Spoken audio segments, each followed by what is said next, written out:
much. Thank you. Thank you, everybody. Wow. So nice. This is called real country. Look at this. Look at these people over here. Wow. So, you know, to have the endorsement of these two very rich, very powerful, but really wonderful gentlemen. These are really wonderful gentlemen. Get back up here. Come here. Come here. What gentlemen? And they got some money, don't they, huh? They got some money. I'm looking at that equipment. They got some. That's good. So it's so important. The getting out to vote is just so important because our country's been taken away from us. It's going so fast. And, you know, you talk about Second Amendment because I was asking with Randy and a lot of people. I was talking to some of the people before, what would you like me to focus on? And they said, just Second Amendment, Second Amendment. Now, Second Amendment means a lot of other things, too. We've got to talk about trade a little bit. We're going to talk about other things. But the Second Amendment is under siege. You know that very well. We lost a great Supreme Court justice, and nobody thought this was going to be part of the equation. And all of a sudden, if somebody gets in that's the wrong person, they'll take that Second Amendment away so fast your head will spin. You see, Bloomberg is somebody that wants to knock out the Second Amendment. Hillary is a disaster on the Second Amendment. No, they want to take it away. So it's just not going to happen. It's not going to happen. And you have to get out and vote. So important. But when we lost our wonderful justice, who was a great man and a great Second Amendment person, I just heard coming up, you know, the senators, we've been very disappointed. I'm a Republican, many of you are Republicans, but we're not being protected. Whether it's a budget, you saw the budget that was approved a month ago, it's approved by the Republicans. They gave it away. They gave Obama everything. So Obama wants to put in a Supreme Court judge. And the judge that he wants is going to be a very negative person to guns, because that's the way it is, okay? Believe me, that'll be the way it is. And basically, they don't have the right to do that. But I keep saying, well, are the Republicans going to fail? Are they going to crack? What's going to happen? And coming up today, I'm hearing, well, there could be a way of Obama pushing it through. Here we go, right? Here we go. Same thing you heard with Obamacare. It's going to be defeated. It's going to be repealed. We're going to repeal and replace Obamacare, believe me. But, I mean, look at what's going on with your premiums. 35, 45, 55% up. Your deductible is so high. I mean, you've got to see that truck right there. You got to get hit by that truck in order to ever use it. So I come up and I'm hearing that Obama now, who said, by the way, yesterday, Donald Trump will not be the president. He will not be. No, it's a compliment. Look, he's been perhaps the worst president in the history of the United States. So it's a compliment. But he was all over the place yesterday saying Donald Trump will not be. I think we have maybe a little surprise in store. And we start right here in South Carolina. You know, New Hampshire was so amazing. We had a big, big victory in New Hampshire, amazing people. And then we come down here and I said, you know, I think we have an even bigger lead over here. And the people have been incredible no matter where we go to speak. Even this, I know that 4 years ago you had about 200 people here for the same kind of a thing for your front runner. And he's a good front runner and a good guy, and he did well. But you had 400 people, 200 people. You have thousands of people here, and we just appreciate it, and I won't forget it. Believe me, I'm not going to forget it. I'm not going to forget it. So I hear that they're talking about trying to get a liberal judge in, a judge that does not like the Second Amendment, a judge that, this is one of many, but a judge that does want to do a number on the guns, and I know how important it is. We're just not going to let it happen, okay? It's not going to happen. And if we get elected, we know that. But we have 9 months, 10 months to go. We have to have the Republicans hold fast, because I'm just hearing these little cracks saying, well, maybe if you appoint somebody, maybe we can get along. Maybe. It's not the way it's supposed to be. Now, it's possible that they'll have their wish, because if they win, they're going to be having their choice. But if they don't win, we're going to start really taking back, because we have 3 or 4 or 5 maybe Supreme Court judges. This was not supposed to be one in question. This was a very sad circumstance that happened with, I mean, really, to me, it was a very sad circumstance. But now we're going to see what happens. I will only tell you this. We are doing well. We have a really good chance to win. If we can win in South Carolina, we're going to go. I mean, we could very well run the table. And I don't know if you saw. I guess a lot of you have seen, actually, next week in Nevada. It's going to be phenomenal. The relationship there and to the people. Yeah, Bush has got, that's right. Bush is 1% in Nevada. This guy, why doesn't he just give up? Just go home. Go home. Go home to mom. Got to go home to mommy. Yeah, Bush is only at 1% in Nevada. A couple of them are, at 10, 11, 12, and I'm at like 40-something, 48. So I think we're going to do well. Then we have the SEC. We're going to have the SEC, which is going to be, I think, amazing. But it really now is starting. New Hampshire could not have been better. They gave us a tremendous send-off. They really started us on our way. And we did well in Iowa. I mean, some votes were stolen from Ben Carson, which, by the way, was a disgrace. What this guy Cruz did with Ben Carson was an absolute disgrace. What he did with he stole. It was theft. And then they come out with a voter violation form, which is a fraud, as far as I'm concerned. And what he did with that whole thing was a disgrace. So we're not going to let that stuff happen anymore. I mean, we're not going to let it. We will not let it happen. We're all watching. You're all watching. Keep your eyes wide open. These politicians, here's a guy, he raises the Bible, and yet he tells fibs, he tells lies, and then he does the stuff to Carson, and he does other things very bad. So politicians are bad people. Boy, they are bad. Would you believe it? So we're not going to let it happen, and we're going to get in there. And I just want to say, so Saturday, go out and vote, because this is going to be the place that's going to really make it. And honestly, I've been watching all the pundits. Now, the bad news is they're always wrong. They all said, I'm not running, and I ran. Well, how is he going to do? And he's just doing it for fun. I'm not doing this for fun. Believe me, I love this location, but I know I could be someplace else, okay? I could be someplace else right now. I could be very happy.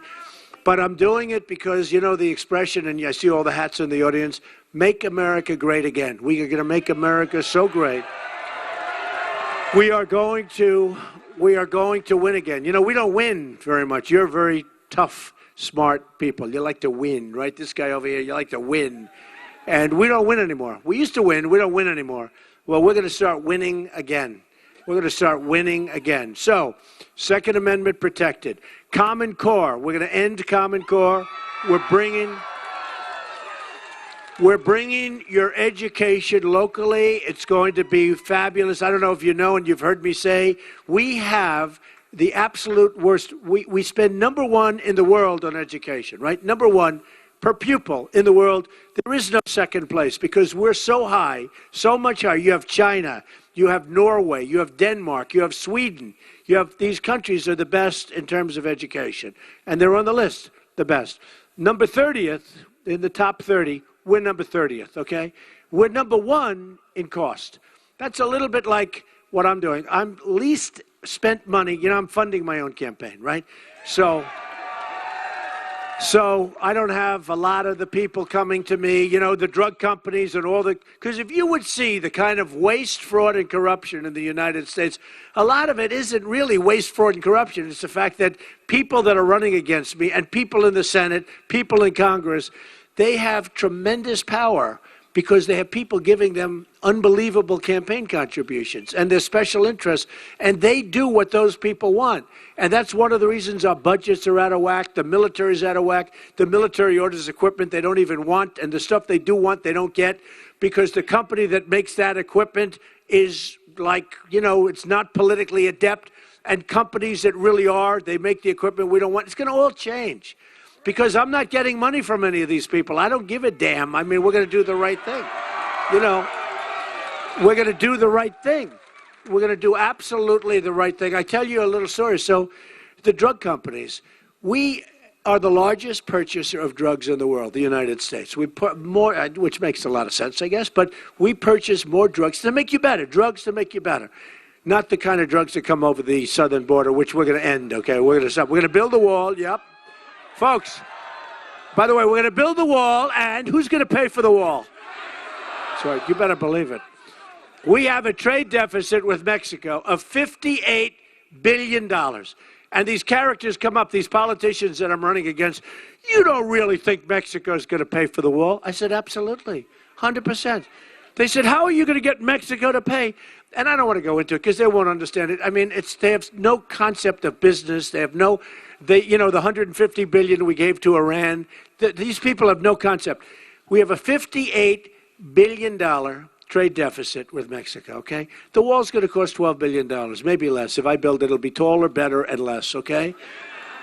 So you think of this. So they say, how are you going to possibly do it? They make so much money, plus we give them subsidy.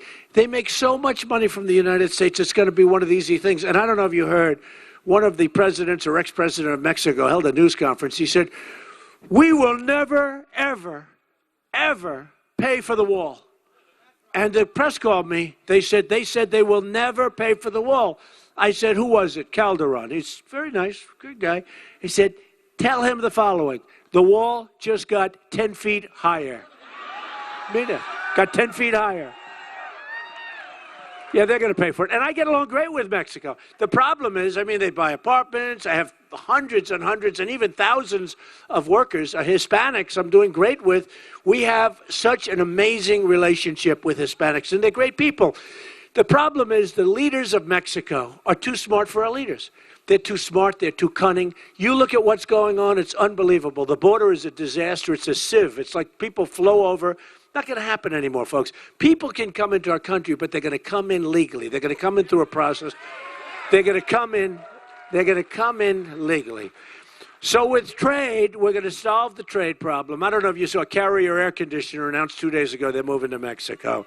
Nabisco, they're moving their big plant from Chicago to Mexico. Ford, they're moving this massive complex. They're building $2.5 billion plant, and now they just announced they're building it bigger. I've been talking about this for 2 years. Yesterday, the Wall Street Journal, they announced they're building it bigger. In other words, they're doubling down. You know why? Nobody does anything about it. I'm going to do something about it. So I watched. Somebody said, what would you do about Carrier? Because that was a sad case. Somebody used their cell phone, and they would tell them, you know, you're out of work, you're out of jobs, you forget it, it's over. We're moving to Mexico. And the people are crying. Grown men that have been there for a long time, really incredible people. And they're crying, and they're devastated, and they lost their job. They've never had another job, and now this whole thing's moving to Mexico. And they said, what would you do? I said, I tell you what I'm going to do. Because, you know, they talk about free trade. I'm a free trader. But I say, oh, if I put a tax on these characters, these, idiots, they're like stupid. They say, Donald Trump is not a true conservative because he taxed. We got to make, it's got to be fair stuff, folks. It's got to be fair. I'm a conservative person. Hey, I'm the most conservative on the border. I'm the most conservative with the military. Nobody's tougher than me. I'm the most conservative. We are going to make our military so big, so strong, so powerful. Nobody's ever going to mess with us, folks. We won't have to use it. I'm the most conservative on taking care of the vets. Our vets are treated horribly. We're going to take care of them. I'm the most conservative on Common Core. We're ending Common Core. I told you that, and we're moving it locally. And nobody is more conservative, and we call toughness, but nobody is more conservative on the Second Amendment. So all of these things. But with carriers, so they have in, and they're coming across, and they're going to build a plant and probably get some subsidies from Mexico. We probably even give them subsidies. They probably have the United States giving subsidies to move out of the country. That's how stupid it is, and that's how stupid we're run. So what happens is they say, what would you do? I said, very easy. We call them. We say, let's have a meeting. Here's the story, folks. You're moving to Mexico, congratulations.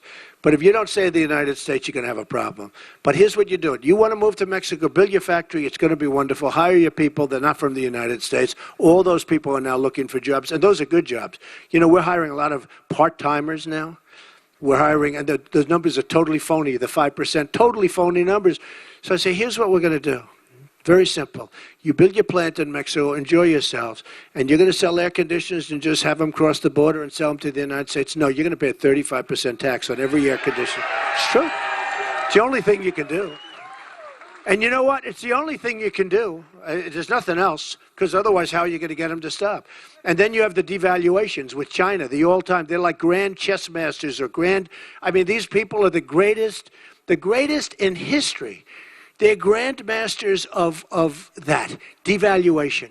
They devalue their currency. Japan's doing very well, too. They're killing Caterpillar. They're ordering Komatsu tractors now because they've devalued you take a look at what's happened to the yen, and it's very hard. A friend of mine, he's a big excavator. You all know excavators. I love excavators. This guy's a very big one. He buys Caterpillar tractors all the time and excavators.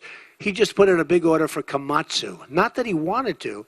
He said, Donald, they made it impossible for me not to buy. They've devalued the yen to such an extent, Japan, that it made it, I mean, I owe it to my family, to my company, to myself. I have no choice. And he was like depressed. He wanted to buy Caterpillar. I said, what's the difference? He said, they're both good. Caterpillar's better. But I couldn't help but do this. Well, China is doing that times 100, times 1,000. And what they're doing is the devaluation of their currency makes it impossible for people to compete. We can't allow that stuff to happen. Look, when we send stuff over to China, it doesn't get in. If it does get in, you have to pay a big tax. When they stuff out, it's not supposed to be that way. It's supposed to be free trade. It's supposed to be they come, we go, back and forth. They devalue their currency, and on top of it, they make it impossible. I have a friend, he's a great manufacturer. He said it's virtually impossible to get his goods, and he makes better stuff than they do. He can't get his goods into China. When he does get them in, he has a tax to pay. I have a friend who actually bought an airplane, and he can't get it into China because the tax is so massive. He's going to sell it now at a big loss. Okay? Well, and think about Boeing. By the way, think about Boeing. Boeing is building plant over here. Boeing just had a big order from China, but China is making them build a massive airline facility, right? Massive, like bigger than anything you've seen. Okay, you feel good about Boeing right now? Tell me in 5 years, unless I'm president, you'll be fine, don't worry about it. But tell me in 5 years you're going to feel good about Boeing, because I'll tell you what's happening. They are going to build that plant. They're building it. It's going to be finished soon. But they're going to build that plant. They're going to devalue the hell out of their currency. And all of a sudden, you'll be reading a big front page story all over the place that Boeing's going to leave, right, South Carolina. They're going to make all their planes in China. Because that's what they do. That's what they do. And our leaders aren't smart enough to stop it, okay? I have Carl Icahn endorse me, great businessman, very rich guy, very, very successful. If I told Carl, do me a favor, I want you to watch over China trade. We're going to be in great shape. We have right now people that have no concept of what they're doing. They have no concept of what they're doing. They're political hacks. I mean, that's what they are. They're political hacks. And these are the people that are negotiating with these people from China. And again, China likewise. I get along great with China. Largest bank in the world, my tenant. They buy condos for tens of millions of dollars. I have the Bank of America building in California. I own a big chunk of that. I got that through China, through a very complex set of transactions, but through China. I mean, I think China's terrific. I'm not angry at China. I'm angry at our leaders for not being able to compete with China. I'm not angry. So we're going to get things changed around. We're going to use our best people. We're going to be so smart, and we're going to start winning again. We're going to have strong borders. We're going to have strong military. We're going to take care of our vets. We're going to have such great trade deals. We're going to win again. We're going to win again. We're going to win so much. And, and by the way, we're going to get rid of ISIS, and we're going to get rid of them fast. I was against the war in Iraq from the beginning. I was against the war in Iraq. We shouldn't have done it. We did it. Then Obama got out the wrong way. We shouldn't have done Iraq. We did it. It destabilized the Middle East. Exactly. If you go back, you could see 2003, 2004. I said it's going to totally destabilize the Middle East because you had Iran and Iraq. And they were the same militarily. They'd fight, boom. Then they'd rest. Then they'd fight for years and years and years. They were the same. We decapitated Iraq. And now Iran is taking over. Not only do they get the $150 billion, maybe the worst transaction I've ever seen negotiated. No, done by the famous Obama administration. The worst, the dumbest, one of the dumbest deals I've ever seen, man. We get nothing. We should have gotten those hostages before we started even negotiating, not now. We should have gotten them years ago. But if you look at what's going on, and now on top of that, we gave them Iraq because Iran is now taking over Iraq. It's just taking it over. So here's what we did. We spent $2 trillion, thousands of lives lost, wounded warriors who we all love all over the place. They're the best people, the most incredible. They're tougher than all of us, these people. I mean, what they've gone through. So the wounded warriors all over the place. You know what we have? Nothing. We have nothing. We have absolutely nothing. So here's what we're going to do. We're going to change things around. We're going to be smart. And we have to We'll do what we have to do in terms of ISIS and all, but we have to start rebuilding our country. We have $4 trillion in the various places. $4 trillion, not going to happen anymore. We're going to have a strong military, but we have to rebuild our roads, our bridges, our tunnels, our schools, our hospitals. I mean, our country's like a third world country. You go over to Qatar and you go over to some of these places in the Middle East. You go to China, you see the airports, you see the bridges. They have bridges that are so incredible, you've never seen anything like it. They have railroad trains that go 350 miles an hour. And we have things that go chug, chug, chug, like from 100 years ago. We've become like a third world nation because we're fighting everybody else's battles. And remember this, we are like the policemen of the world. But we don't get paid anything. We protect Germany. We protect Japan. Do you know that in Japan, if we get attacked, we have a treaty with Japan. If we get attacked, they don't have to do anything. If they get attacked, we have World War III. We have to protect them, okay? I mean, who makes these deals? We protect, as an example, South Korea. You have a maniac right next to him, right? But we protect South Korea. So every time we order televisions, they come from South Korea. They make a fortune. We protect South Korea. Let me tell you something. Why aren't they paying? They pay peanuts for what we do. Every time this guy, raises his head, we see our ships start to sail, our soldiers get ready. We have 28,000 soldiers at the border. So we take care of the world. We don't get it. Saudi Arabia, before the oil went down, they were making $1 billion a day. $1 billion a day. And we rent space so that we can help them. We rent military bases. We pay rent. And yet, without us, they wouldn't last for 2 weeks. They'd be gone. So we're going to change all that stuff, folks. I mean, we want to be good. We want to be fair. We want to have heart. And we're not going to let these Syrian folks in that we don't know who they are. We don't know where they come from. They're not coming into this country. They're not coming in. You have a lot of them. I don't know if you know it. You have a lot of them moving to South Carolina. I don't know. Have you heard this? And you ought to tell your governor, don't let them move to South Carolina. You don't want them in South Carolina. And I know they'll say, well, we have nothing to do. We're state government. Let me tell you something. If a governor from a state didn't want to have them, I don't care what it says, you don't have to have them. But we don't know where they come from. We want to help them with safe zones. We want to get the Gulf states to pay. I don't want to pay. We owe $19 trillion. We owe enough. We can lead it, but let the Gulf states, they have so much money, they don't know what to do with it. Let them build safe zones. Look at what's happening in Germany. It's a mess. Look at Sweden. Look at Brussels. I mean, Brussels, you go there 20 years ago, 15 years ago, was incredible. So when I call for moratoriums and I call for this, first I get hit with tremendous heat, right? Then everybody sort of says, he's right. Same thing on June 16th, I announced, got to stop illegal immigration. The heat I took was unbelievable. 3-4 weeks later, they're all saying, Trump is right. Then you had Kate killed in San Francisco, beautiful Kate, by an illegal immigrant. You had Jamil in Los Angeles killed, incredible guy. I mean, young man, wonderful father, is a friend of mine, a great guy. You had the veteran, 65-year-old woman, a veteran, raped, sodomized, and killed in Los Angeles by an illegal immigrant. Got to stop it, folks. We got to stop it. We got to be smart. We got to be a country again. We got to be a country again. So I just want to thank, this endorsement meant so much to me from these two guys and from the whole community. I just want to say, get out and vote. We're going to do something that you're going to be so happy with. We're going to win so much, and we're going to make America great again. That's what we want to do. Make America great again. So Saturday, get out and vote. Thank you. We love you all. Thank you very much. Thank you. Thank you very much, folks. Thank you. Thank you very much.